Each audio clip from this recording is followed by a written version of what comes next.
నమస్తే. ఈరోజు నేను చేసే వీడియో అండి. ఇవండి గులాబీ, ఇవి బంతి నారండి. ఈ బంతి పూలు దసరాకి మనకి గుమ్మాలకి, ఇంట్లో గేటులకి వాటికి కట్టడానికని తీసుకొచ్చారండి. తీసుకొస్తే ఈ పూలు నేను అప్పటి నుండి వీడియో చేద్దామంటే నాకు కుదరలేదండి.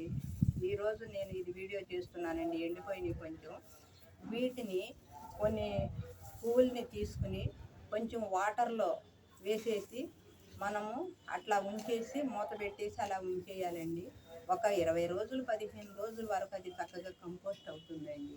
కంపోస్ట్ అయిన తర్వాత ఒక మగ్గుకి ఒక 6-7 మగ్గులు వాటర్ కలిపేసి మనము చెట్లకి ఇచ్చుకోవచ్చండి. దీన్ని చక్కగా ఎండబెట్టేసి ఈ ఈ ఎండబెట్టేసిన తర్వాత దీన్ని చక్కగా ఇసుక, వర్మీ కంపోస్టు, కొంచెం మట్టి కలిపేసి ఆ మట్టిలో ఇట్లా వేటికవే ఇట్లా విడదీసేసేసి పైన కొంచెం మట్టి చిమితే చక్కటి నారు వస్తుందండి. అది మనకి చెట్ల నారు గార్డెన్లో పెట్టుకోవడానికి ఉపయోగపడుతుందండి. తర్వాత వచ్చేసి వీటిని మనం కుండీల్లో సైడ్ అమ్మట కొంచెం కొంచెం వేసి పైన మట్టి వేసేస్తే మనకు చక్కగా కంపోస్ట్ అవుతుందండి. ఈ విధంగా వీటి వల్ల చాలా ఉపయోగాలు ఉన్నాయండి. ఒక బంతి మొక్క కనుక మనకి గార్డెన్లో ఉంటే ఎంతో మనకి మంచి జరుగుతుంది. దాని నుంచి ఒక రకమైన స్మెల్, ఘాటు వస్తుందండి. మొక్కలకి ఎలాంటి పురుగులు అటాచ్ కాకుండా మనకి చాలా ఉపయోగపడుతుందండి.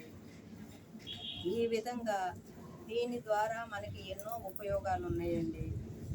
దీన్ని పండగలప్పుడు, దసరా అప్పుడు కూడా మనము గడపలకి, గేట్లకి అలా ఉపయోగించుకుంటామండి. ఈ పువ్వులు చాలా ఉపయోగాలు ఉన్నాయి. వీటిని కంపోస్టుగా మనము లిక్విడ్ రూపంలో ఇవ్వచ్చు. కంపోస్టుగా చెట్లకి అక్కడక్కడ వేసి మట్టిని వేసుకోవచ్చండి. ఈ విధంగా ఈ పువ్వు ద్వారా ఎన్నో ఉపయోగాలు ఉన్నాయండి. మన గార్డెన్లో చక్కగా బంతి నారు వేసుకుని ఆ మొక్కలు వచ్చినాయి అనుకోండి, ఆ బంతి మొక్కను కూడా మనం ఒక మొక్క మొలిస్తే ఆ మొక్కని కటింగ్ చేస్తే మళ్ళీ ఆ మొక్క వేరే కుండీలో పెట్టిన ఆ మొక్కలు మళ్ళీ ఇంకో మొక్కగా తయారవుతుంది. ఈ బంతి నారు వల్ల పురుగులు కూడా మనకి గార్డెన్లోకి రావు. పురుగులు ఒకలాంటి ఘాటైన స్మెల్ అండి. ఒకలాంటి ఘాటైన స్మెల్ వస్తుంది, చేదుగా ఘాటైన స్మెల్ వస్తుంది. దీని నుంచి పురుగులు కూడా పోతాయండి. ఈ విధంగా ఈ బంతి నారుని నేను ఈ వీడియో రూపం ద్వారా నాకు తెలిసిన కొన్ని ఈ విషయాలు మీకు తెలియజేయాలని ఈ పువ్వుల్ని ఈ విధంగా తీసి వీడియో చేస్తున్నానండి. ఈ పువ్వు ద్వారా ఎన్నో ఉపయోగాలు ఉన్నాయండి.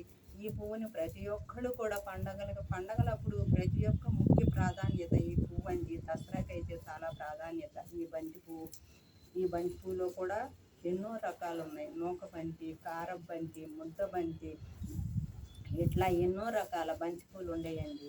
ఇది మంచి విలువైన ఫ్లవర్ అండి.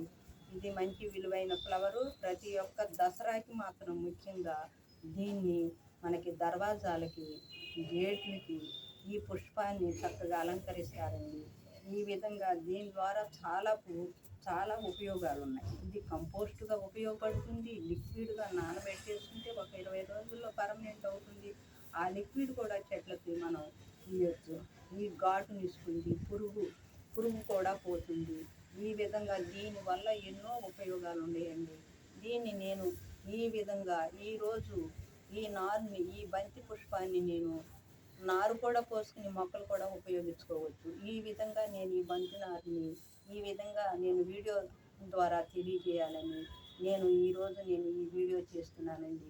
ఈ వీడియో కనుక మీకు నచ్చినట్టయితే లైక్ చేయండి, షేర్ చేయండి, సబ్స్క్రైబ్ చేయండి. Thank you for watching.